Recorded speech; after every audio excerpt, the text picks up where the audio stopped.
பார்த்தோன்னாக்கா கவிஞர், இதழாளர், சிறுகதை ஆசிரியர், நாவலாசிரியர், இலக்கிய பேச்சாளர், இன்னும் எல்லாம் இலக்கியம் சார்ந்து பல வெவ்வேறு தளங்களில் இயங்கி வரும் கடந்த ஒரு 25 ஆண்டுகளாக இயங்கி வரும் அண்ணன் அமிர்தம் சூர்யா அவர்களை தழல் நாவல் குறித்து விரிவான அறிமுகம் தருமாறு அன்போடு அழைக்கிறேன். அன்பு நண்பர்களே, வளமான வணக்கங்கள். அன்பு நண்பர், எழுத்தாளர், யாவரும் பதிப்பாளர் ஜீவகரிகாலன், நுட்பமான விமர்சனத்தை முன்வைத்து அமர்ந்திருக்கும் தென்றல் சிவகுமார், சற்றும் எதிர்பாராத கோணத்திலிருந்து தன்னுடைய அறிமுக உரையை நிகழ்த்தியிருக்கும் பாராட்டுக்குரிய வைரவன், இவர்களுக்கு என்னுடைய வணக்கங்கள். எனக்காக என் அன்பின் பொருட்டு இங்கு வந்திருக்கும், குறிப்பாக பரங்கிமலையிலிருந்து வந்திருக்கும் திருமூலர் பாணியில் நவீன கவிதையை எழுதும் அன்பு நண்பர் கவிஞர் தஞ்சை தவசி, குன்றத்தூரிலிருந்து வந்திருக்கும் யுவன் சந்தானலட்சுமி, மாயப்பசி நாவலாசிரியர் நயினார், நண்பர் ரமேஷ், இவங்களாம் அமிர்தம் சூர்யாக்காக அவன் ஏதோ பேசுவானோ கொஞ்சம் பார்த்துட்டு வரலான்றதுக்காக அன்பின் பொருட்டு வந்தவர்கள். அவர்களுக்கு பிரத்யேகமான வணக்கங்களும் நன்றியும். என் உரையை ஆவணமாக்கும் அசலான இலக்கிய பணியாற்றும் சுருதி டிவிக்கு சிறப்பு வணக்கங்கள். நண்பர்களே, இவங்க 2 பேர் பேசின டோனுக்கு என்னுடைய பேச்சு இருக்காது. நம்ம லோக்கலில் அப்படி போயிடுவோம். யாவரும் இணைய இதழின் பொறுப்பாசிரியரும் எழுத்தாளருமான கிருஷ்ணமூர்த்தியினுடைய நாவல் தழல். 1 வருடம் கழித்துத்தான் இந்த நூலுக்கான அறிமுக கூட்டம் நடக்கிறது என்பது தமிழ் இலக்கிய வெளியின் நுண் அரசியல் செயல்பாட்டின் வினையாகத்தான் நாம் கருத வேண்டியிருக்கிறது. அதையும் தாண்டிதான் ஒரு படைப்பை, ஒரு படைப்பாளியை கொண்டாடுவது என்பது நமது கடமையாகிறது. நண்பர்களே, நாவலின் பெயர் தழல். தழல் என்கின்ற சொல் நெருப்பை குறிக்கும். நெருப்புக்கு தீ, அக்கினி, தழல், கனல், தணல், கங்கு, அனல் என பல பெயர்கள் உண்டு. இதில் தழல் என்பது இந்த நாவலுக்கான பெயர். தழல் வீரத்தில் குஞ்சென்று மூப்புண்டு முண்டா பாரதியார் தழலை பயன்படுத்தியிருக்கிறார். தேவாரத்தில் தழலுமி என்கின்ற சொல்லாட்சி வருகிறது. தேவாரத்தில் வருகிற தழலுமி ரழவம் என்கின்ற சொல்லாட்சிக்கு நஞ்சு என்று பொருள். தழல் என்ற சொல்லுக்கு இலக்கியத்தில் 4 அர்த்தங்கள் உள்ளது. இந்த நாவலிலே தழல் என்று குறிப்பிட்டிருக்கக்கூடிய சொல்லுக்கு, தழல் என்கின்ற சொல்லுக்கு 4 அர்த்தங்கள் உண்டு. 1, தழல் என்பது தீப்பிழம்பை குறிக்கும். தழல் என்பது நஞ்சுவை குறிக்கும். தேவாரத்தில் சொன்ன இல்லையா, தழல் என்பது நஞ்சுவை குறிக்கும். தழல் என்பது வெளிச்சத்தின் அறிகுறியான கார்த்திகை தீபத்தையும் தழல் என்று இலக்கியம் குறிப்பிடுகிறது. இன்னொன்று, உடலிலிருந்து நச்சுவை வெளியேற்றக்கூடிய ஒரு சித்த செடியான கொடுவேலிக்கு தழல் என்று பெயர். ஆக தீப்பிழம்பாக இருந்தாலும், நஞ்சாக இருந்தாலும், வெளிச்சமாக இருந்தாலும், நஞ்சை வெளியேற்றுகிற செடியாக இருந்தாலும் தழல் என்று அர்த்தம் வருகிறது. தெரிந்தோ தெரியாமலோ கிருஷ்ணமூர்த்தி இந்த நாவலில் புழுங்கி புழுங்கி வதங்கும் தீப்பிழம்பாக மார்ட்டினையும், நஞ்சுவாக ஸ்டீஃபனையும், கார்த்திகை நட்சத்திர வெளிச்சமாக ஷோஃபியாவையும், நஞ்சுவை வெளியேற்றும் கொடுவேலியாக அருட்பிரகாசத்தையும் 4 பொருளில் 4 கதாபாத்திரமாக வைத்திருப்பதாக எனக்கு தோன்றுகிறது. அந்த தழல் என்கின்ற சொல்லிலிருந்து பார்த்தார். ஒரு நூலை வாசிக்க சில யுக்திகள் உண்டு. ஒவ்வொருத்தரும் ஒவ்வொரு யுக்திகள் வச்சுருப்பாங்க நூலை வாசித்து அதன் மீது கருத்து சொல்கிறதுக்கு. அதில் ஒன்று, ஒரு நூலை வாசிக்கிற போது ஒரு 3 அம்சங்களை எடுத்துக்கொண்டு நான் வாசிப்பேன். 1, இந்த நாவல் எதை தேடுகிறது? தேடல். இந்த நாவல் எதை கண்டடைகிறது? கண்டடைதல். 3வது, இந்த நாவலின் தரிசனம் என்ன? இப்படியாக கேட்டுக்கொண்டு அதற்கு சரியான நீங்கள் பதிலை எழுதிவிட்டால் நீங்கள் நாவலை சரியாக வாசித்து விட்டீர்கள் என்று பொருள். இந்த நாவல் எதை பற்றியது, எங்கு நடக்கிறது, எதை பிரசாபிக்கிறது, எந்த வகை நாவல் என்று கேட்டால், தழல் என்கின்ற நாவல் ஒரு நேர்கோட்டு யதார்த்த நாவல். ஒரு எளிய கிறிஸ்துவ குடும்பம்தான் கதைக்கலன். இதில் என்னென்னா கிறிஸ்துவ கதைக்கலன், இது கிறிஸ்துவத்துக்கு வரக்கூடிய வசனங்கள் அதெல்லாம் இருக்கும்போது அதுக்கு எல்லாத்தையும் நம்ம ஏற்றுக்க முடியாதுல்ல. நம்மளும் கொஞ்சம் சிலது எதிர்வினை அல்லது முரண்படக்கூடிய விஷயங்கள் இருக்கும். அப்படி முரண்படுறத சொல்லும்போது ஏற்கனவே நமக்கு ஜெயமோகன் 4 சங்கி வலதுசாரின்னு ஒரு பேர் இன்னும் இது சாஸ்வதமாக்கிடும். இப்போ நான் பேச ஆரம்பித்தேன்னா வேறு வழி இல்லை, ஒன்றும் பண்ண முடியாது. நண்பர்களே, ஒரு எளிய கிறிஸ்துவ குடும்பம் தான் கதைக்கலன்.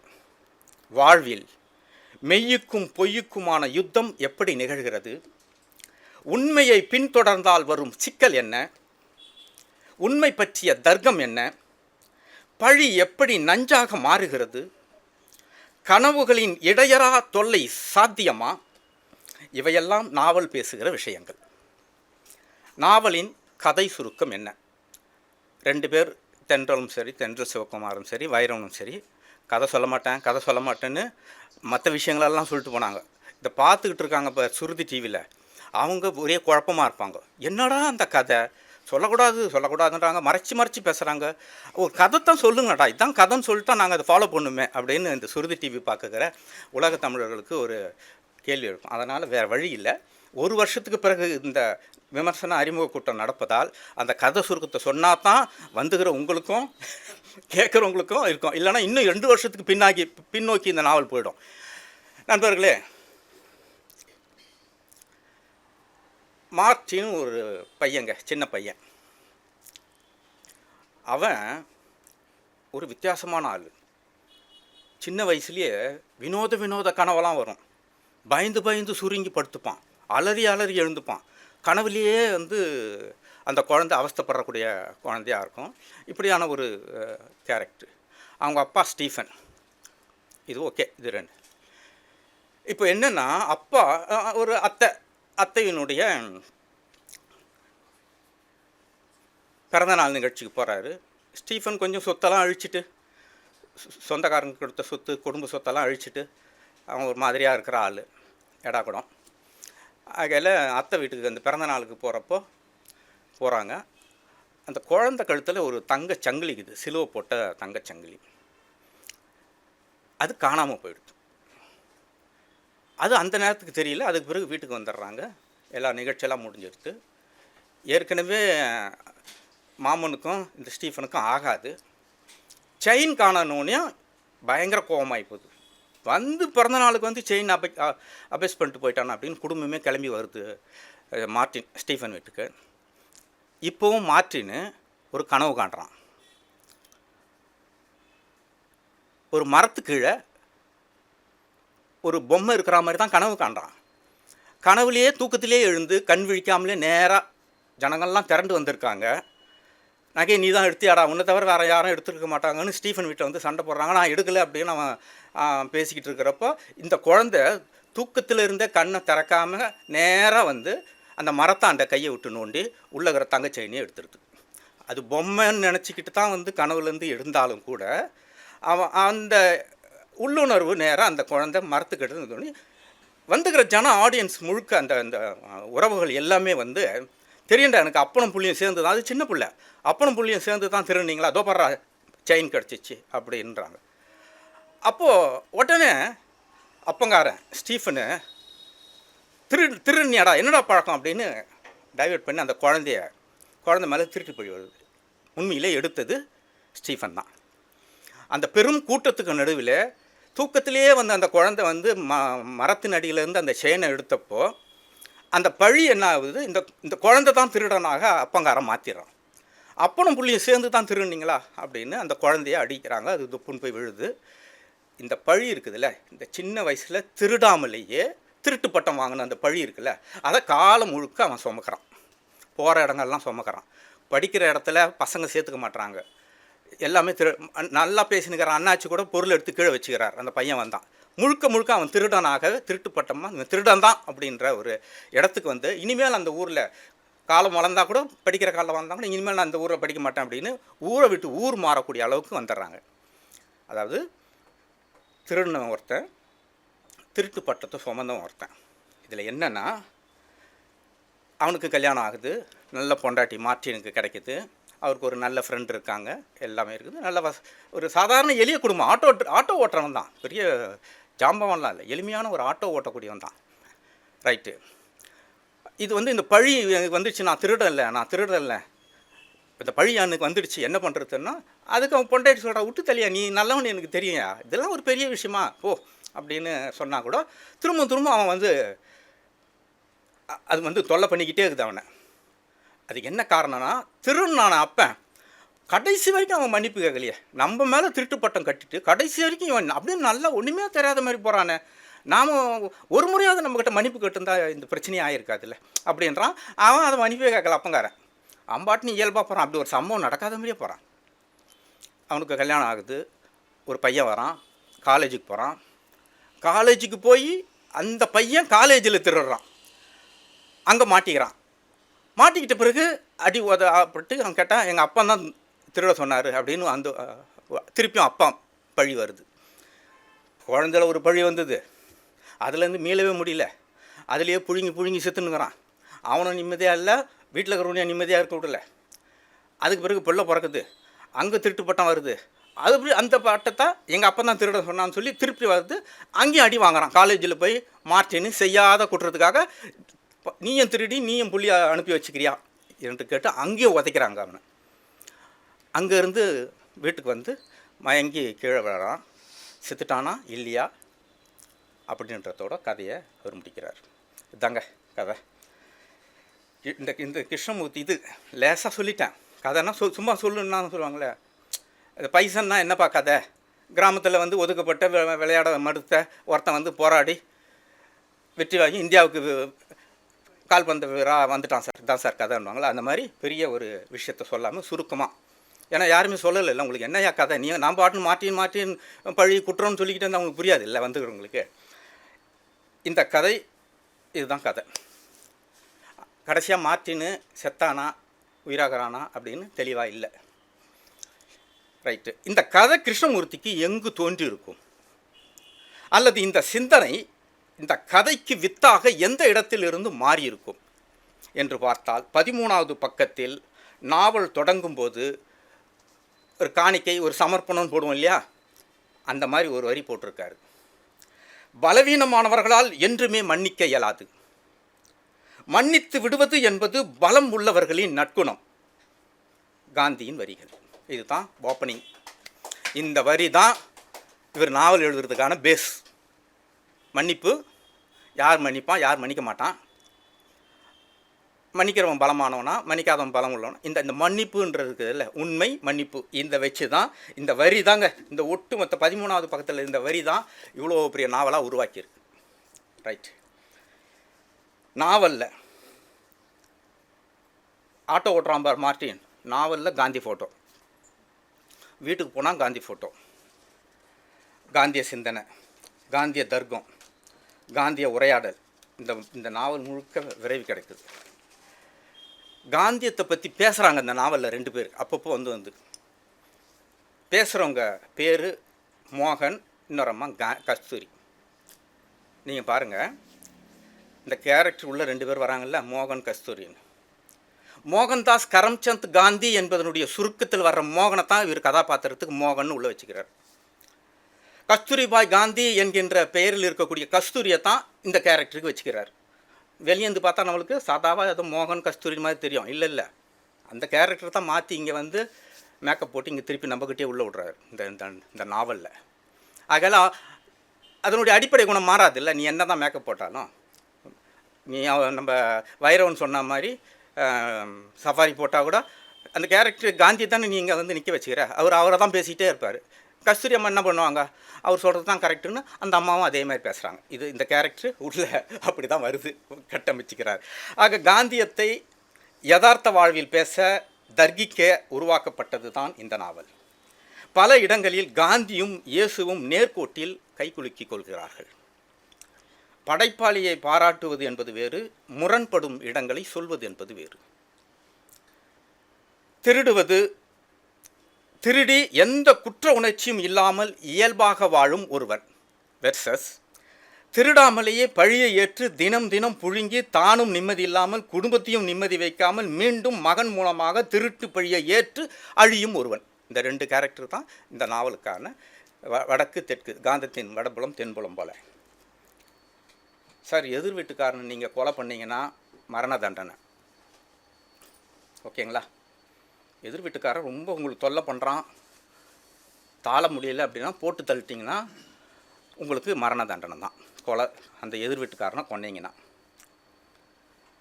ஆனால் எல்லையில் எதிரிகளை நீங்கள் அதிக அளவில் சுட்டு வீழ்த்தினால் உங்களுக்கு அர்ஜுனா விருது, இந்திய அரசாங்கம் உங்களுக்கு அர்ஜுனா விருது தரும். அது கொலையாக ஒருபோதும் கருதப்பட மாட்டாது. ஆயினும் உண்மை என்ன? கொலை. அதுவும் கொலை தான், இதுவும் கொலை தான். இந்த இடத்துல உங்களுக்கு தண்டனை, அந்த இடத்துல உங்களுக்கு விருது. அப்போ கொலைக்கான மதிப்பீடு என்பது இடத்துக்கு இடம் மாறுபடும். கொலை என்பது உண்மை மட்டுமே. அதுதான் விஷயம் என்பது. கொலைனா கொலை, அது மட்டும் உண்மை. ஆனால் அதுக்கு கிடைக்கக்கூடிய விஷயங்கள் எல்லாமே மாறுபடக்கூடியது. ஒரு அனுபவம் சார். இப்போ வெறும் நாவலை பற்றியே பேசின்னு போனால் 2 பேர் ஏற்கனவே பேசிட்டாங்க. அதனால் என்னுடைய பாணியில் எப்பயுமேனா நம்ம சொந்த கதையெல்லாம் நடுவில் அழுத்து விட்டால் தான் நம்மளுக்கு கொஞ்சம் திருப்தியாக இருக்கும். ஏன்னா நம்ம எப்பயுமே நம்மளை ஃபோக்கஸ் பண்ணிக்கிற ஆள் நம்மளே. நண்பர்களே, ஒரு நண்பர் 2005 ஒரு ஃப்ரெண்டு, கவிஞன், நல்ல கவிஞன், நவீன கவிஞன். புக் ஃபேர் நடக்குது. மாமே, நீ தான் நல்லா வாசிப்பு, உனக்கு நிறைய பேர் தெரியல, சொல்கிறா என்னென்ன புக்கெல்லாம் நல்லா வாங்கலாம் சொல்கிறா. நான் சொல்லுவேன், ஒருத்தர் சிரிக்க, அவனுக்கு தெரியும் ஒருத்தனுக்கு ரகசியம். நான் சொல்லுவேன், இந்த ஸ்டாலில் போனீங்கன்னா தாஸ்கோவஸ்கி இருப்பான், அந்த ஸ்டாலில் பேர் இப்போ நான் சொல்லக்கூடாது இல்லை, அப்புறம் நீங்கள் யாருன்னா அந்த இடத்துல போய் இவன் இந்த இடத்துல இந்த ஸ்டாலில் நீ போனீங்கன்னா டால்ஸ்டாய் இருப்பான். இந்த ஸ்டாலுக்கு உள்ளே போனீங்கன்னா 3வது ரோவில் யாரும் வாங்காமல் இருப்பான், நீட்ஸே. அட் ப்ரெசண்ட்டில் எதெல்லாம் படிக்கணும்னா, பின்னவன் யுத்தம் படிக்கணும்னா எம்ஜி சுரேஷ் இருக்குது. இதெல்லாம் ₹1 தொட மாட்டான். ஆனால் எங்கெங்கே எது இருக்குதுன்னு எனக்கு தெரியும். அதெல்லாம் நான் சொல்லுவேன், இதெல்லாம் இருக்கண்டா, என்னால் வாங்குறதுக்கு வசதி இல்லைடா, ஏன்னா நம்ம நிலவரமே அவ்வளோதான், என்னால் வாங்குறதுக்கு வசதி இல்லைடா, இதெல்லாம் இருந்தால் நல்லா இருக்குண்டா. அப்படியே மாமேன்னுவான். 3 நாள் பொறுத்து மாமே வீட்டுக்கு வாங்கிடுறான்னுவான். போனால் நான் சொன்ன எல்லா புக்கும் அடுக்காக வச்சுருப்பான் சார். 10-15 புக்கு இருக்கும் சார். ரொம்ப சந்தோஷமாக இருக்கும். ஐயோ பார்த்தா கேப்ரியல், ஐயோ தாஸ்கோஸ்கி, ஐயோ நீட்ஸே, ஐயோ எம்ஜி சுரேஷ், செமடா எப்படா நீயே என்ன மாதிரி இல்லாத பட்டம் தான்டா, பரதேசி தான்டா, உனக்கு எப்படின்னா திருண்ண மாமே சொல்லுவான். கண்டே பிடிக்க முடியாதுங்க, அவன் எப்படி எடுத்துன்னு வரான், எப்படி போகிறான்னு. ஷூவில் வச்சுக்கிறானா, ஃபேண்ட்டில் வச்சுக்கிறானா, சட்டைக்குள்ளே வச்சுக்கிறானா, கண்டே பிடிக்க முடியாது. டேய், இது தப்பு இல்லையாடா திருட்டு, இது நடந்த சம்பவங்க தப்பு. ஏன்னா இது திருட்டு பற்றி தானே வருது, இது திருட்டு பழி. தப்பு இல்லையாங்க, தப்பு இல்லையாடா, தப்பு இல்லை மச்சான், எப்படா தப்பு இல்லை, லக்ஷ்மி திருநா தானே தப்பு, சரஸ்வதி திருநா தப்பு இல்லைடான்னு. ரொம்ப ஆச்சரியமாக இருக்கும் அந்த டைலாக். என்னடா இப்படி சொல்கிற, சரஸ்வதி லட்சுமி, ஆமாடா அவையா என்ன சொல்லியிருக்காங்க, கற்கை நன்றே பிச்சை பூக்கினும் கற்கை நன்றே. பிச்சை எப்படா எடுக்க முடியும், சூடு சொர்ணம் மானம் வெக்கம் எல்லாத்தையும் விட்டு தானே கையை ஏந்தி பிச்சை எடுக்க முடியும். அதெல்லாம் எடுத்து படின்றப்போ திருவிருத்தி எப்படா தப்பாகும் அப்படின்மா. நான் மட்டும் இதை படிக்க போகிறேன், அடுத்தது உனக்கு கொடுப்பேன், 2 மாதம் பொறுத்து எனக்கு கொடுப்பான். நான் ஃபுல்லாக எல்லாத்தையும் படிப்பேன். கிட்டத்தட்ட நான் படித்ததெல்லாம் அப்படி தாங்க, ஃபுல்லாக படிச்சிடுவேன். நான் அப்புறம் இன்னொருத்தனுக்கு அவன் கேட்குறான்னு கொடுப்பேன். அப்போ அந்த புக்கு மாறி போய்கிட்டே இருக்கும், படிச்சுக்கிட்டே இருப்பான். நவீன இலக்கியவாதிகள் உருவாக்கிட்டே இருப்பான். அப்போ இது நான் திருட்டு கணக்கில் வைக்க முடியாது. திருடாக இருந்தாலும் அவன் மேலே திருட்டு பழியை நம்ம சுமத்த முடியாது. இந்த நாவலில் வரா மாதிரி திருட்டு பழியை சுமத்த முடியாது. எதனா இதுதான் யதார்த்தமான ஒரு மனநிலை. ஆனால் நம்ம மார்ச்சின் அப்படி இல்லை. என்ன திருடன்ட்டாங்களே அப்படின்னு புலம்பி. அப்போ கனவுலையும் பாருங்கள், கனவுலையும் அவன் கனவுல நடக்கிறதெல்லாம் மேக்சிமம் நடக்கிற மாதிரியே வருது. கனவுல அவன் அந்த அந்த அந்த திருட்டு பொருள் இருக்குன்னு எப்படிங்க தெரியும் அந்த சிறுவனுக்கு? கண்ணு முடிக்கிட்டே அது உள்ளே கையை விட்டு தங்கச்சங்கிலி எடுக்குதானே எப்படிங்க கனவு? இதெல்லாம் டுபாக்கூர் தானடா. கனவுல கனவு. அப்புறம் சோபியா கனவு காணுவா, அவன் பையனை பற்றி கனவு காணுவான், அதுவும் பழிக்கும். அப்போ கனவு பலிக்குது. என்னடா இது ஒரே ஏடாகூடமாக இருக்குது, கனவு எப்படா பலிக்குது. இப்போ என்னென்னா இந்த கனவெல்லாம் வந்து டுபாக்கூர்னு இது வேறு யாருன்னா படிக்கிறோம்னு சொல்லிடுவான். என்னடா இது இதெல்லாம் எந்த காலத்தில் நான் அப்படி சொல்ல மாட்டேன். ஏன்னா நான் கொஞ்சம் பழைய ஆள். இந்த கனவு, ஜென்மம், தொடர்ச்சி, வாழ்வு இது குறித்தெல்லாம் எனக்கு வேறு விதமான பார்வை உண்டு. இப்போ என் கதையை திருப்பி ஒன்று சொல்கிறேன். ஒரு 2008 வாக்கில் அடிக்கடி எனக்கு ஒரு கனவு வரும். ஏன்னா இதெல்லாம் வந்து வெறும் புனைவு, இவர் சும்மா ஏதோ எழுதிட்டு போகிறாரு, இதுக்கெல்லாம் அர்த்தமே இல்லைன்னு நான் சொல்ல மாட்டேன். மற்றவங்க யாருன்னா சொல்லிக்கலாம், நான் சொல்ல மாட்டேன். சார் அடிக்கடி எனக்கு ஒரு கனவு வரும் சார். ஒரு ஒரு ஒரு ஒரு பெண் வந்து அழுகுற மாதிரியே கனவு வரும். ஒரு முறை வராது, அடிக்கடி வரும். ஒரு 10 நாளைக்கு முறை ஒரு கனவு வரும். அந்த கனவு அதே மாதிரி ஒன்று அழுகுற மாதிரி வரும், ஒரு பெண் அழுகுறது வரும். ஒரே டிஸ்டர்பன்ஸாக இருக்கும். என்னடா சம்மந்தமே இல்லாமல் என்னடா கனவுதுன்னு. எனக்கு என்ன ஒரு பழக்கம்னா, ரொம்ப ஒரு கனவு வந்துச்சுன்னு திடுக்குன்னு எழுந்துப்பேன், மறக்க மாட்டேன். 3 மணிக்கு ஒரு கனவு வருது, துடிச்சு எழுந்துட்டுனா பக்கத்துலேயே பேப்பர் வச்சுருப்பேன், உடனே அதை எழுதுவேன். அந்த கனவை ரொம்ப கேவலமான கனவு வந்தால் கூட எழுதிடுவேன், திருப்பி படுத்துருவேன். அப்போ இந்த மாதிரி அந்த அழுகுற கனவே அடிக்கடி வர்றது என்ன ஒரு நம்மளுக்கு பிரச்சனையாக இருக்கும்போது சதுரகிரிக்கு போகிறேன். இங்கேருந்து சதுரகிரிக்கு நடந்தே போகிறதுக்கு 4 மணி நேரம், வரத்துக்கு 4 மணி நேரம். அந்த மலை மேலே ஏறி நடக்கணும். சதுரகிரிக்கு நடந்து போகிறேன். என் கூட வந்த குரூப்பில் என்னுடைய எழுத்தாளர்கள் பா வெங்கடேஷெல்லாம் கூட எங்கள் கூட வந்தவங்க. திலகபாலா, பா வெங்கடேஷ், மனுஷி, கவிஞர் மனுஷி எல்லாம் கிளம்பி போகிறோம். அவங்க கொஞ்சம் வேகமாக போயிட்டாங்க மேலே. நான் வந்து பொறுமையாக போகிறேன். இதில் என்னென்னா நான் ஏறும்போதே ஒருத்தன் என்ன சொல்லிட்டான், குறிப்பாக என்னை பார்த்து எல்லாரும் ஷூவெல்லாம் போட்டுருந்தாங்க, நாங்கள் எல்லாம் ஷூவெல்லாம் போட்டுன்னு இருந்தோம். பர்டிகுலராக ஒருத்தன் என்கிட்ட வந்து, தம்பி மலை மேலே ஏறுறீங்களாண்ணா? ஆமாம் ஐயா அப்படின்னு. இது சிவனுடைய மலை, செருப்பு போட்டுன்னு போகலாமா? சிவனே மிதிக்கிற மாதிரி ஆவாதான்ட்டான் என்கிட்ட பர்டிகுலராக. நான் உடனே செருப்பை கைட்டேன், ஷூவை கைட்டேன். அவனுங்கெல்லாம் ஷூவோட நல்லா நிம்மதியாக போகிறானுங்க சதுரகிரி. அதுவும் பாதையே கிடையாது, இல்லை கடினமான மலை. அவனுங்க போயிட்டாங்க. சொன்ன உடனே நான் ஜீப்லேயே வந்து ஷூவை கட்டி வச்சுட்டு வெறுங்காலோட போகிறேன். சொல்லிட்டானே இப்படியே, இது சிவனுடைய உடம்பு, இது மேலே ஏறியடான்ட்டானா பயம் வந்துடுச்சு. அதனால் செருப்பை கட்டி வச்சுட்டு வெறுங்காலோட ஏறுறேன். என்னால் பொறுமையாக தான் போக முடியுது. அவங்களாம் ஷூ போட்டதால நல்லா நச்சு நல்லா மேக போயிட்டாங்க. பாதி தூரம் கிடக்கும்போது அவங்க என்னை தாண்டி போயிட்டாங்க. சைடில் திரும்பி பார்க்குற ஒரு பெரிய பள்ளம் இருக்குது. பள்ளத்துக்கு கீழே ஒரு குகை இருக்குது. எப்பயோ எழுதி அழிஞ்சு போயிருக்கு, அகத்தியர் குகைன்னு எழுதியிருக்கான் ஒரு வெள்ளை பெயிண்டில். உள்ளே பார்த்தா ஒரு சின்ன இடம் இருக்குது. ஆனால் நேராக மேலே சதுரகிரி சிவனை பார்த்துட்டு தான் இறங்கணுமா, சைடில் இதெல்லாம் இருக்குது, ஏன் இவனுங்க பார்க்கல அப்படின்னு நான் துணிஞ்சு கீழே இறங்குறேன். ஒரு தண்ணி தேங்கி இருக்குது. அந்த தண்ணி தேங்கின இடத்துக்கு எதிர்க்க ஒரு குகை இருக்குது. உள்ளே குனிச்சு பார்க்குறேன், ஒரு அம்மா அந்த ஒரு குட்டி தரையிலேருந்து கொஞ்சம் தூரம் தான், ஒரு அடி தான் வந்திருக்கக்கூடிய ஒரு சிவன், தானாக உருவான சிவலிங்கத்துக்கு எண்ணெய் ஊற்றி அவங்க கழுவிக்கிட்டு இருக்காங்க. அந்த அம்மாவுடைய முடி வந்து சடாமுடி ரொம்ப லென்த்தாக இருக்குது. என்னுடைய கனவுல வர ஒரு பெண் அழுகுறா பாரு, அவளுக்கும் அதிகமான கூந்தல், ரொம்ப லென்த்தான கூந்தல். சார் நான் உள்ளே எட்டி பார்க்குறேன். டே வாடான்னாங்க. இது புனைவு இல்லைங்க, நடந்தது. வாடான்னாங்க. நான் உள்ளே பயந்து போகிறேன். மனநலம் பாதிச்சவங்க ஏதாவது பைத்தியக்காரன் ஏதாவது உள்ளே இருந்து நம்மளுக்கு எதாவது இருந்தாலும் அந்த அகத்தியர் குகைன்றதால் அப்படி ஒன்றும் சிவலிங்கம் இருக்குது உள்ளே அப்படின்னு துணிஞ்சு உள்ளே போகிறேன். முடியை பிடிச்சி திருநீர் அடித்து வச்சாங்க பட்டையாக. ஒரு சொம்பை கொடுத்து தண்ணியும் பிடிச்சின்னு வந்தாங்க.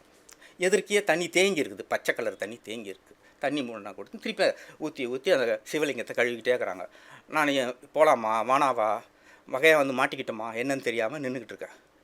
டக்குன்னு அந்த அம்மா சொன்னாங்க, என்னடா ரொம்ப தொல்லையாகுதா, இனிமேல் அழமாட்டா கனவுல போ அப்படின்னாங்க. சார் நான் கனவுல எனக்கு வந்து தொல்லையாக இருக்குது, முடி லென்த்தாக இருக்கிற ஒரு பொண்ணு அழுதுனுக்கிறா, எனக்கு டிஸ்டர்பன்ஸாக இருக்குதுன்றது சதுரகிரியில் எங்கேயோ இருக்கிற ஒரு குகையில் ஒரு சாமியார் அம்மாவுக்கு நான் என்னுடைய கனவை பற்றி எப்படி சார் தெரியும்? எல்லாத்துக்கும் விஞ்ஞானத்தை வச்சுக்கிட்டு அறிவியலை வச்சுக்கிட்டு நம்ம வந்து விடை தேடிக்கிட்டு இருக்க முடியாது. அப்போ நானும் ரொம்ப அதிர்ச்சி ஆயிடுச்சு. அப்புறம் அப்படிங்களா சரிம்மா அப்படின்றேன். எல்லார்கிட்டையும் சொல்லின்னு இருக்காத, இங்கே வா, எல்லாரையும் கூப்பிட்டு வராத, போ சிவனை கும்பிட்டு போய்கிட்டே இரு, போய் வேலையை போய் பார் அப்படின்ட்டாங்க. திக்கு பிரம்ம பிட்சா மாதிரி வந்தேன். எப்படி சாத்தியம் இது அப்படின்னு. அதனால் இந்த கனவு குறித்தான விஷயங்கள் எல்லாம் கிருஷ்ணமூர்த்தி எழுதியதால் ஒருபோதும் இதை நான் புனைவு டுபாக்கூர் மூட நம்பிக்கைலாம் சொல்லவே மாட்டேன். எனக்கு ரொம்ப இணக்கமான ஒரு விஷயமாக ஆகிப்போச்சு. நண்பர்களே, எப்பயுமே ஒரு நாவல் எழுதினா இயல்பான யதார்த்தமான ஆளை வச்சு நாவல் எழுதுறது சாத்தியமே இல்லை. அது சரியாக வராது. அப்நார்மலை தான் வச்சுப்போம். நம்ம அப்நார்மலை கையில் எடுத்தால் தான் உங்கள் இஷ்டத்துக்கு நீங்கள் அதன் மேலே கதையை கட்டமைக்க முடியும். உலக நடப்பு, இலக்கிய நடப்பு அப்படி தான் சார். எனக்கு குழந்தை இருக்குது, குடும்பம் இருக்குது, என்ன குடும்பம், மனைவி, மக்கள், அவங்க படிப்பு, சமூக அந்தஸ்து, உறவினர்கள் எல்லாத்தையும் பார்த்துக்கிட்டு இதுக்கு நடுவில் கவிதை எழுதிக்கிட்டு இருக்கோம். ஏதோ கொஞ்சம் நல்ல கவிஞன் பேர் வாங்குகிறோம். நல்ல கவிஞன் தான் பேர் வாங்க முடியும், சிறந்த கலைஞன்னு பேர் வாங்க முடியாது. ஏன்னா நான் அப்நார்மல் இல்லை. எவன் ஒருத்தன் குடும்பத்தை விட்டுட்டு, பொண்டாட்டியை கவனிக்காமல், பிள்ளைங்கள அம்போன்னு விட்டுட்டு, போகிற இடமெல்லாம் குடிச்சிட்டு, அங்கங்கே பிளாட்ஃபார்மில் படுத்துட்டு, ஜோல்னா பையன் மாட்டிக்கிட்டு 2-3 கவிதை எழுதிட்டு போனால் அந்த அப்நார்மலை தான் சிறந்த கவிஞன், தன்னை தின்று கொடுத்த கவிஞன் அப்படின்னு இந்த இலக்கிய உலகம் கொண்டாடும். ஒழுங்காக இருக்கிறவனை கொண்டாடும். அப்போ அப்நார்மல் மட்டும்தான் எப்பயுமே இலக்கிய உலகத்தை எல்லாமே நீங்கள் யோசித்து பாருங்கள். இலக்கிய உலகத்தில் இருக்கிற எல்லாரையும் ஜாம்பவான்களும் ஏதாவது ஒரு அப்நார்மலாக தான் இருப்பானுங்க. அப்போது அப்நார்மல் ஏன் இவர் இந்த கதையில் எடுத்துக்கிறார் அப்படின்னா, அப்நார்மல்னா சிறுவனாக இருக்கும்போதே கனவிலே அந்த பொருள் எங்கே இருக்கிறது என்று தெரிந்து விடுகிறது. நம்மை பொறுத்தவரை அது அப்நார்மல். திருட்டு பட்டம் ஒன்று கிடைச்ச பிறகு அதே நினச்சி மன அளவில் பாதிக்கிறது அப்நார்மல் மார்ட்டின். இப்போ இந்த அப்நார்மல் கேரக்டரின் வழியாகத்தான் இந்த காந்தியத்தை இவங்க பேசுகிறாங்க. நண்பர்களே, இந்த அப்நார்மல் கேரக்டர் கிருஷ்ணமூர்த்தி கையில் எடுத்து அப்பாவுக்கும் மகனுக்குமான பிரச்சனையிலிருந்து இந்த நாவலை கொண்டு போகிறப்போ 145வது பக்கத்திலே ஒரு வரி வருது. தப்பு பண்ணது அவர், ஒரு தடவை கூட மன்னிப்பு கேட்கணும்னு அவருக்கு தோணலை, தப்பை உணரலை. திருடுந்துக்கு பையனை திருடனாக்கிட்டோமே என்கின்ற உறுத்தில் அவருடைய பொய் தான் எனக்கும் அவருக்குமான உறவை ஊமையாக்கியது. மன்னிப்பு கேட்கல இல்லை, நீ திருடன், நீ என்கிட்ட மன்னிப்பு கேட்டு என்ன வர, இதுதான் இதுக்கான அடிப்படை. 142வது பக்கத்திலே இன்னொரு இடம், 2 பேர் பேசிக்கிறாங்க, மார்ட்டினும் மோகனும். உண்மைதான் கடவுளா சார்? அவன் கேட்குறான் மார்ட்டின், உண்மைதான் கடவுளா சார்? உண்மையை விட கடவுள் இருக்க முடியுமா மார்ட்டின்? இதுதான் முக்கியமான டைலாக். உண்மைதான் கடவுளா சார்? உண்மையை விட எது கடவுளாக எடுக்க முடியும் மார்ட்டின் அப்படின்றாங்க. இப்போ வாசகனான நமக்கு ஒரு கேள்வி வரும், எதுனா உண்மை? இப்போ இவங்க சொல்லுவாங்க பார்த்தீங்களா, நம்ம அடர்ந்த ஆபத்துகள் நிறைந்த, எப்போதும் உயிருக்கு உத்தரவாதம் இல்லாத அந்த அமேசான் காட்டில் நீங்கள் ஒருபோதும் நுழையவே முடியாது. ஒரு டிவி சீரியல் பார்ப்பீங்கள்ல, அப்போ நான் பார்ப்பேன், நான் ஏன்டா அந்த காட்டுக்கு போனோம், எனக்கு நான் தலையெழுத்தாடா, அந்த காட்டில் நீங்கள் நுழையவே முடியாது, இப்போது அந்த காட்டில் தான் நான் நுழைந்து கொண்டிருக்கிறேன். அது மாதிரி நான் ஏன்டா போனோம்? அப்போ உண்மை இது அதே டோனில் தான் நான் கேட்குறேன், என்னடா உண்மை, என்னடா அப்படியாப்பட்ட உண்மை என்னடா அப்படின்னு கேட்குறப்போ, உண்மைன்னு ஒன்று கரெக்டாக சாஸ்வதமான உண்மை இருக்கா? இல்லவே இல்லை. உண்மை இடத்துக்கு இடம், காலத்துக்கு காலம் மாறிக்கிட்டே இருக்கிறது. அப்புறம் எப்படி உண்மை தான் கடவுள்னு நம்ம சொல்ல முடியும்? ஜோதிட பிரகாரம் 9 கிரகம் சார். நம்மளுடைய முன்னோர்கள் எழுதிய ஜோதிட சாஸ்திரத்தில் 9 கிரகம், அதை வச்சு தான் எல்லா விளக்கங்களும் ஜாதக குறிப்பும் எழுதின்னு இருக்காங்க. ஆனால் விஞ்ஞானம் என்ன சொல்கிறது, 8 கிரகம் தான் உண்டு. அது உண்மையா இது உண்மையா? அவன் ஆராய்ச்சி பண்ணி சொல்கிறான் 8 கிரகம் தான்டா இருக்குது, 9 கிடையாது. ஜோதிடம் 9 இருந்து. இப்போ ஜோதிடத்தின் உண்மையை நம்புவதா, விஞ்ஞானத்தின் உண்மையை நம்புவதா? இப்போ உண்மையை மாறி போகுது இல்லை சார். 2G ஊழல் வந்தது இல்லை, பக்கமாக ஆங்கில பத்திரிகை எழுதுச்சு, தமிழ் பத்திரிகை எழுச்சி, விகடன்லேருந்து ஆங்கில பத்திரிகைலேருந்து கீழே கழிச்சாங்க. நாட்டுக்கு இத்தனை கோடி நஷ்டம்னு எழுதினாங்க. அதுதான் அது பெரிய அரசியல், ஒரு கட்சியினுடைய பின்னடைவாகவும் அது மாறி போச்சு. எல்லாம் இருந்தாங்க, கோர்ட்டு ஜெயில் எல்லாம் போச்சு. கடைசியில் அதுதான் உண்மை என்று ஊடகங்கள் எல்லாம் பேசி உண்மை, இந்த இவ்வளோ பெரிய அயோக்கியதான் நடந்துக்குது உண்மைனாங்க. நீதிமன்றம் ப்ரூஃபே இல்லை, இது சும்மா இட்டு கட்டின கதை, 2G ஊழலே கிடையாதுன்ட்டான். எங்கே உண்மை?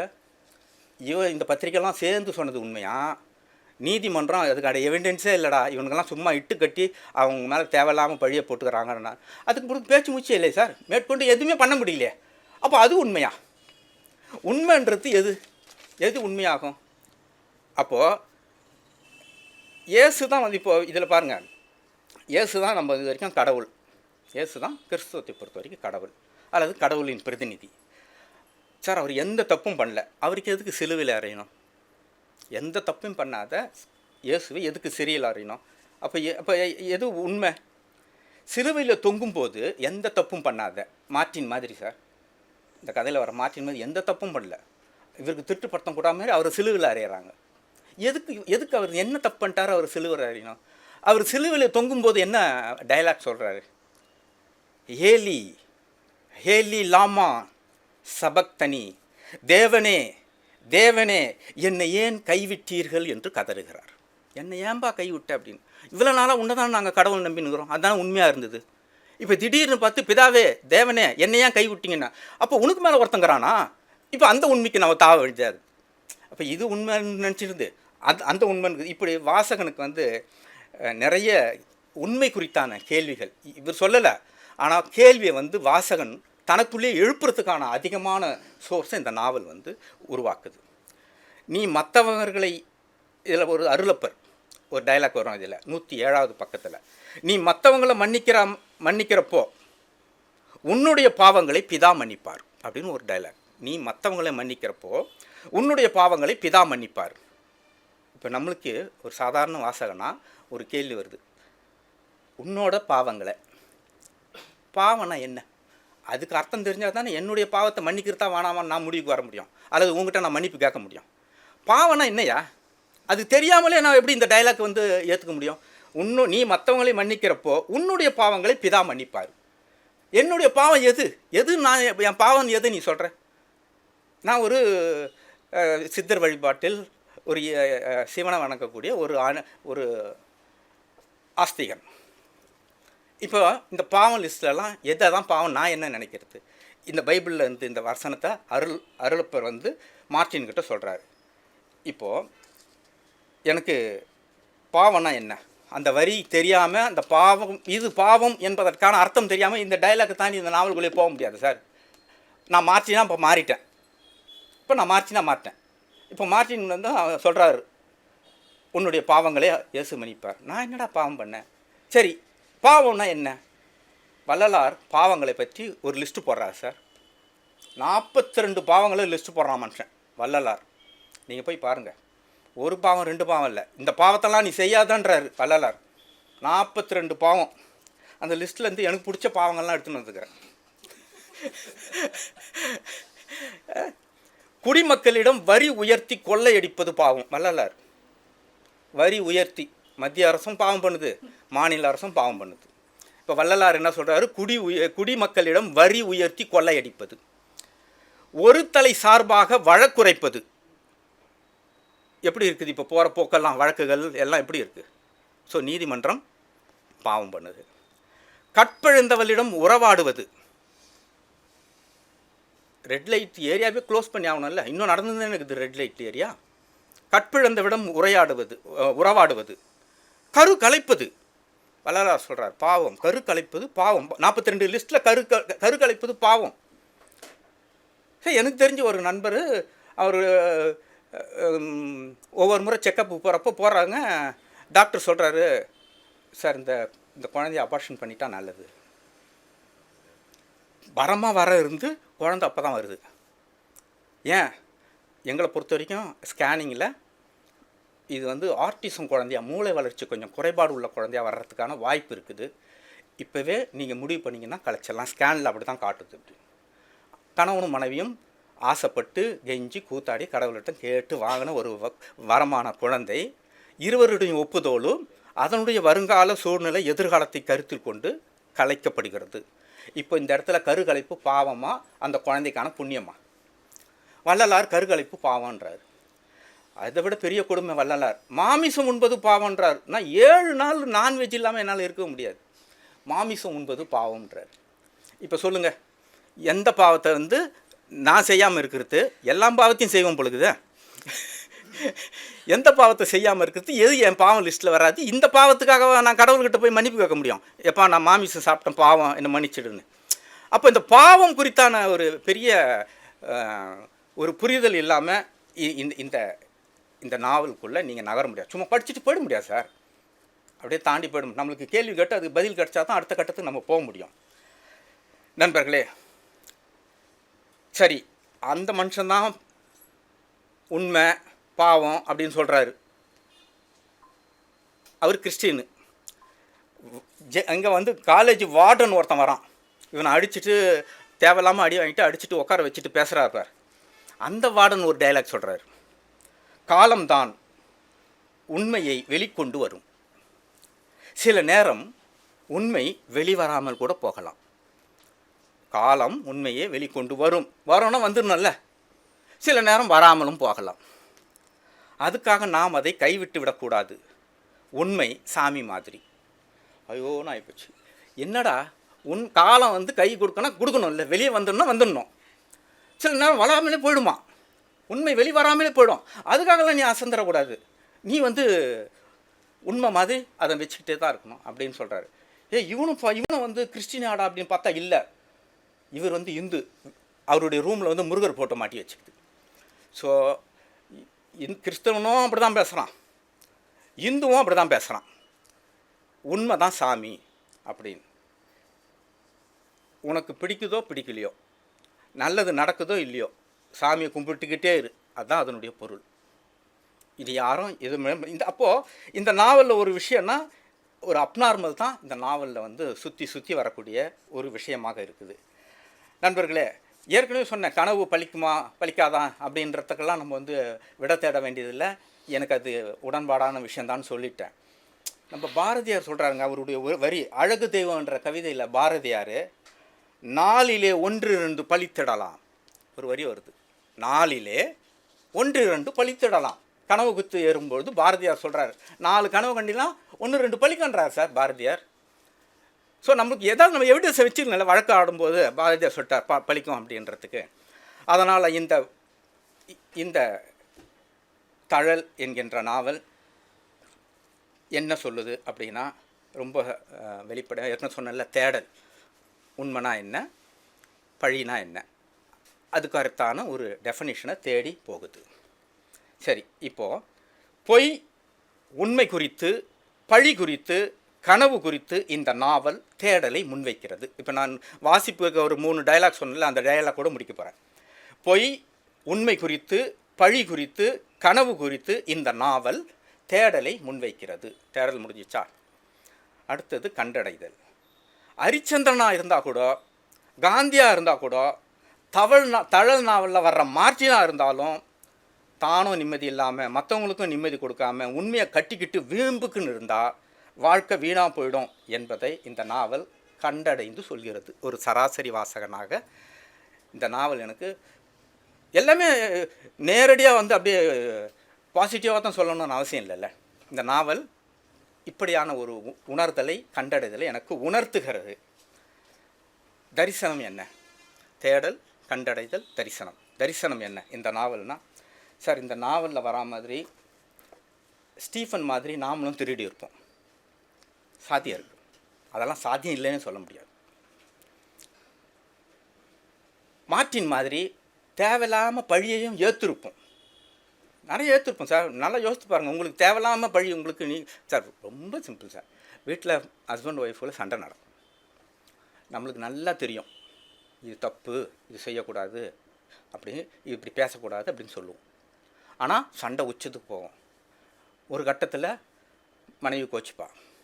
நமக்கு தெரியும், ஐயோ சரியா. நான் நண்பர்கிட்டலாம் வேறு போய் கேட்பேன், டேய் இப்படி நடந்ததுடா, நான் இப்படி சொன்னேன், இது சரியா தப்பா? சரிதானே மாமு. 3 பேர்கிட்ட சொன்னால் 3 பேரும் சரிதான் மாமு, இதான்டா கரெக்டுன்னுவான். ஆனால் நம்ம வீட்டில் ஒத்துக்க மாட்டாங்க, இது தப்பு அப்படின்வாங்க. அப்போ நம்மளுக்கு என்ன தோகுது? சரியாக தான் இருக்கணும். நம்ம மெஜாரிட்டியாக வாக்கெடுப்பு கூட நடத்திட்டோம், சரிதான்றாங்க. ஆனால் நம்ம வீட்டில் இருக்கிறவங்க ஒத்துக்கிறது இல்லை. இப்போ என்ன ஆகும்? நம்ம போய் வீட்டில் போய் சாரி, தப்பே பண்ணலன்னா கூட உங்கள் குடும்பம் ஒழுங்காக இருக்கணும்னா பொண்டாட்டிக்கிட்ட தப்பே பண்ணலனா கூட ஒரு சாரியை கட்டு சரண்டர் ஆகிட்டு நீங்கள் பாட்டுன்னு போய்கிட்டே இருந்தீங்கன்னா குடும்பம் ஒழுங்காக இருக்கும். இப்போது இப்போ நான் கேட்டேன்ல, சாரிம்மா நான் தான் தப்பு, வேறு வழி இல்லைல்ல, சாரிம்மா நான் தான் தப்பு அப்படின்னு. இதோட முடியாது. இப்போ இந்த நாவல் எங்கே தொடருது பாருங்கள். தேவையில்லாமல் இப்போது இன்னொருத்துக்கு ஒய்ஃப் ஃபோன் பண்ணலாம், இன்னடி நார்மல் ஆகிட்டேன்டி அவர் மன்னிப்பு கேட்டார் தப்பை உணர்ந்து.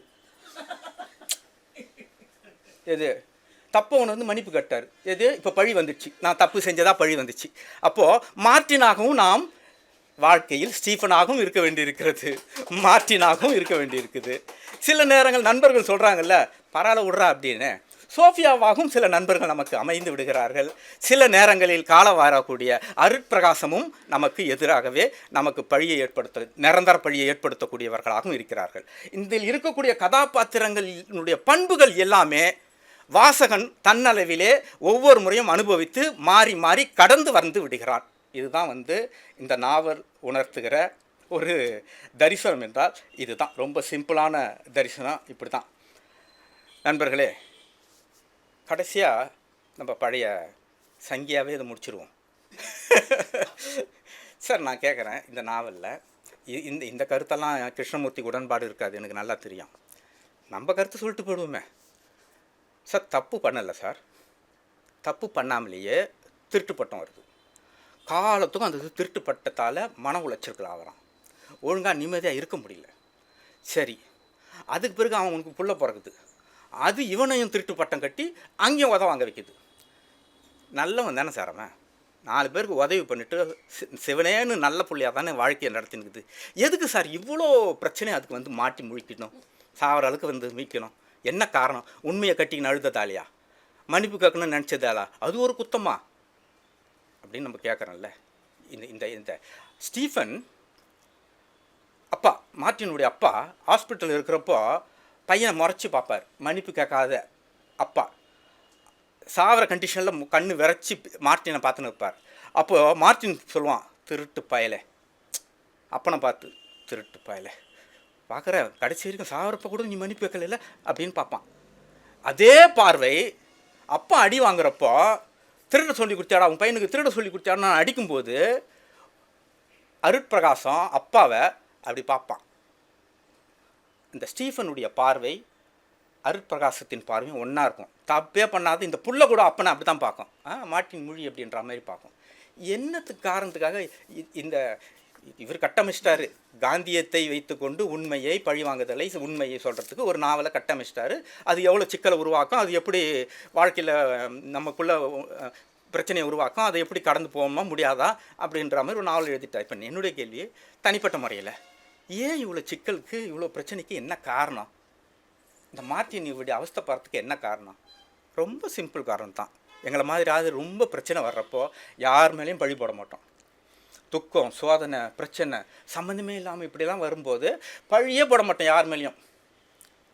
கடவுள் மேலே கூட பழி போட மாட்டோம். இப்படி பண்ணிட்டியடா டே எல்லாம் கேட்க மாட்டோம். விதி, ஊழ்வினை உறுத்தும், விதி வலி அது, அவ்வளோதான். ஒரே சிம்பிள். நாங்கள்லாம் தப்பிச்சுக்கிட்டு ரிலாக்ஸாக போகிறதுக்கான ஒரே காரணம், எங்களுக்கு கிடைச்ச ஒரே ஆயுதம், ஊழ்வினை உறுத்தும். சார் கோவலம் ஒன்றும் இல்லை, நல்லா திருந்தி பொண்டாட்டி கூட வாழலான்னு வந்துக்கிறப்போ போட தானே சார் இவன் திருடன் அவன் மேலே பழி வருது. திருட்டு நல்லவனாக வாழ்ந்து கால் சேம்பு விற்கலான்னு போகிறப்ப தான் திருட்டு பட்டம் சாவடிச்சிட்றாங்க. இது என்ன சார் காரணம்? இது மதுரையே அழிஞ்சு போகுது. என்ன சார் காரணம்? இது சிலப்பதிகாரத்தை எழுதிய இளங்கோடிகள் சொல்கிறார், கோவலம் காரணம் கிடையாது, கண்ணைக்கு காரணம் கிடையாது, மதுரை திகுன்னு எரிஞ்சதுக்கு ஒருத்தரம் காரணம் கிடையாது, அது ஊழ்வினை. ரொம்ப அழகாக ஒரு இடத்துல சொல்லுவார் சார் சிலப்பதிகாரத்தில். நீங்கள் அந்த டெக்ஸ்ட்டை இப்படி பார்க்கலாம் சார். ஒவ்வொன்றுத்துக்கும் ஒரு பூதங்கள் இருக்கும் சார். புனைவு சிலப்பதிகாரத்தில் சதுக்க பூதம், அரச பூதம், வேளாண் பூதம், இப்படி எல்லா பூதங்களும் இருக்கும் அந்த மதுரையில். ஒவ்வொரு பூதமாக இவன் கொலை நடக்கிறதுக்கு முன்னாடியே, கோவலன் இறப்பதற்கு முன்பாகவே ஒரு பூதம் ஊரை விட்டு போயிடும் சார். அரச பூதம் போயிடும், அது ஜட்ஜ்மெண்ட் கொடுக்கறதுக்கு போயிடும். வேளாண் பூதம் விவசாயத்தை பார்த்துக்கிறதுக்கு ஒரு பூதம் இருக்கும், இளங்கோடிகள் அப்படி அமைச்சிருப்பான் சார், அது போயிடும். எல்லா பூதங்களும் அந்த மதுரையை விட்டு வெளியே போயிடும் சார். நீதி வெளியே போயிடுது, விவசாயம் வெளியே போயிடுது, நல்லாட்சி வெளியே போயிடுது, அன்பு வெளியே போயிடுது, எல்லாவற்றுக்குமான அதிபதிகள் வெளியே போயிட்டு அப்புறம் அந்த நாடு என்ன சார் ஆகும்? தானாக தானே அழிஞ்சிரும். கண்ணைக்கு சொல்வதற்கு முன்பாகவே எல்லா பூதங்களும் வெளியேறுகிறது. நாடு அழிய போதுன்னு முன்கூட்டியே டிக்ளேர் ஆகிடுது. மேட்ச் நடக்கிறதுக்கு முன்னாடி இது ட்ரான்னிடுறான் சார் இளங்கோவடிகள். அவர் சொல்கிற ஒரே காரணம் என்ன, ஊழ்வினை அழிய போதுன்னு முடிவாயிடுச்சு, நான் ஏற்கனவே எழுதி வச்சிட்டேன் மதுரை அழிய போகுதுன்னு. அதுக்கு இதெல்லாம் ஒரு கேரக்டர், கண்ணைக்கெல்லாம் ஒரு காரணம் இல்லை, கோவலாம் காரணம் இல்லை. அப்போது ஊழ்வினை வந்து உறுத்தும், விதி வலியது என்பதைத்தான் சிலப்பதிகாரம் தெளிவாக சொல்லி முடிக்கிறது. சிலப்பதிகாரத்தைப் போலவே இந்த தழலை நானும் ஊழ்வினையோடு தான் ஒப்பிட்டு பார்த்து, இந்த மார்ட்டின் பாவம் ஊழ்வினையால் தான் இவ்வாறு அவதிப்படுகிறான், மார்ட்டினை போல நாங்களும் இருந்தார், ஊழ்வினை விதியின் மீது சொல்லிவிட்டு நகர்ந்து விடுவோம், மார்ட்டின் மாதிரி மாட்டிக்கொண்டு விழிக்க மாட்டோம். இது மறைமுகமாக அப்சாக்காக இந்த நாவல் வழியாக நாங்கள் பெற்றுக்கொண்ட விஷயம். நண்பர்களே, கடைசியாக வரும்போது தான் ஒரு ரீல்ஸ் பார்த்தேன். இந்த உண்மை சத்தியம்னு வரப்போ டக்குன்னு அது ஞாபகத்துக்கு வருது. அதுக்கு பொருத்தம் இல்லை. மனைவி வந்து மழையை வேடிக்கை பார்த்துட்டு இருப்பா. வீட்டுக்காரன் சொல்லுவான், மேக்கப் இல்லாமல் கூட இப்போல்லாம் நீ ரொம்ப அழகாக இருக்குடி அப்படின்வான் ஒய்ஃபை பார்த்து. அவள் திரும்பி பார்த்து, அப்படியா, தேங்க்ஸுங்க, ஆனால் உங்களை சொல்கிற மாதிரி அப்படி எதுவுமே இல்லையான்வான்.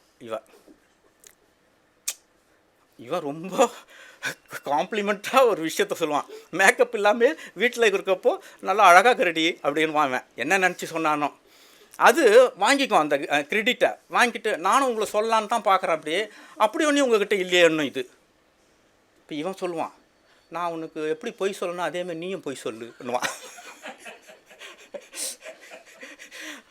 அப்போது ரொம்ப சிம்பிள் லைஃபு. இதுக்கு இவ்வளோ மெனக்க வேண்டியதே இல்லை. இதுக்கு பொய்யை எப்போ பயன்படுத்தலாம், எப்போ பயன்படுத்தக்கூடாது, எந்த நேரத்தில் ஒத்துக்கலாம், எந்த நேரத்தில் ஒத்துக்கூடாது, பழி ஏற்றுக்கலாமா வானாவா, மன்னிப்பு கேட்கலாம், ரொம்ப இயல்பான ஒரு ட்ராவல் தான் நம்மளுடைய வாழ்க்கை. இதுக்கு இவ்வளோ மெனக்கிட வேண்டியது இல்லை. ஏன் மெனக்கிட வேண்டியது இல்லைன்னா, என்னுடைய முப்பாட்டன்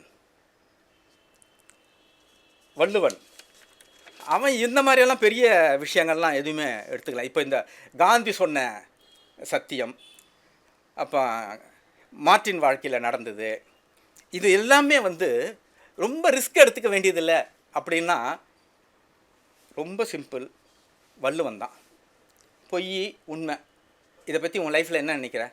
காந்தி மாதிரி உண்மையாரு, நாசமாக போயிடுவேன். காந்தி உண்மையை, ஹரிச்சந்திரன் மாதிரி உண்மையை வந்து அப்படியே வாழ்நாள் முழுக்க ட்ராவல் பண்ணேன், சுடுகாட்டில் ஒரு பொம்மையாக தான் வந்து வச்சுருவானுங்க ஹரிச்சந்திரன் மாதிரி இருந்தால். ஸோ நம்மளுக்கு முன்னோடியாக இருக்கிறவங்கெல்லாம் பார்த்தோம்னா லைஃப் யதார்த்த வாழ்க்கையில் அவர்களை நீங்கள் பயன்படுத்தவே முடியாது, அவர்களை நீங்கள் ஊடுருவே முடியாது. ஹரிச்சந்திரனாக இருந்தாலும் சரி, காந்தியாக இருந்தாலும் சரி. அப்போ என்னடா உண்மைக்கு சத்தியத்துக்கு என் லைஃப்பில் எப்படி நான் அதை வந்து கேட்சுவல் பண்ணுறது, என்ன பண்ணுறது, எப்படி நான் கைப்பற்றுறதுன்னா ரொம்ப சிம்பிள், வள்ளுவன் தான். பொய்மையும் வாய்மை இடத்த புரை நீர்த்த நன்மை பயக்கும். பொய் சொல்கிறியா, அதனால் உன் சார்ந்தவங்களுக்கு ஏதாவது நன்மை வருதுன்னா அது பொய்யே கிடையாது, அது உண்மை லிஸ்ட்டில் தான் வந்து சேர்ந்துடும். அதனால் நீங்கள் பொய் சொல்லுங்கள், உண்மை கிடைக்கும் பட்சத்தில் பொய் சொல்லுங்கள். அதனால் எந்த விதமான மனக்குழப்பமோ மன உறுத்தலோ இல்லாமல் 4 பேருக்கு நன்மை கிடைக்கும் என்றால் வள்ளுவனைப் போல அது ஒருபோதும் பொய் அந்தஸ்தில் வராது, உண்மை அந்தஸ்தில் தான் வரும். உண்மையை நிகழ்காலத்தில் நடப்பு வாழ்க்கையில் நாம் வள்ளுவனை எடுத்துக்கிட்டோம்னா சரியாக இருக்கும், காந்தியை எடுத்துக்கிட்டால் சரியாக இருக்காது சார். இதுதான் இந்த நாவல் மூலம் நான் அனுபவித்த தரிசனம். நன்றி, வணக்கம். அண்ணன் அமிர்த சூர்யா அவர்கள் வந்து நாவலுடைய பெயர்லேருந்து அதில் அந்த பெயருக்கான இருக்கிற 4 விடயங்கள் சொல்லி, அந்த 4 விடயங்கள் வந்து அந்த கதாபாத்திரங்கள் பொருத்தி, அங்கேருந்து ஒவ்வொரு விஷயமா தன்னுடைய வாழ்வியல் அனுபவத்திலேருந்து அவருடைய இந்த நாவலில் அது எப்படி பொருத்தி பார்த்துக்கிறாரு, அந்த விஷயம் அது சார்ந்து இந்த நாவலில் இருக்கிற என்ன பிரச்சனை அவர் கண்டடைகிறாரு அப்படின்ற எல்லா விஷயத்தையுமே ரொம்ப விரிவாகவே சொல்லிட்டாரு. கதையுமே ஓரளவுக்கு டீட்டெயிலாகவே சொல்லாமல் இருந்தது. நன்றி அவங்களுக்கு.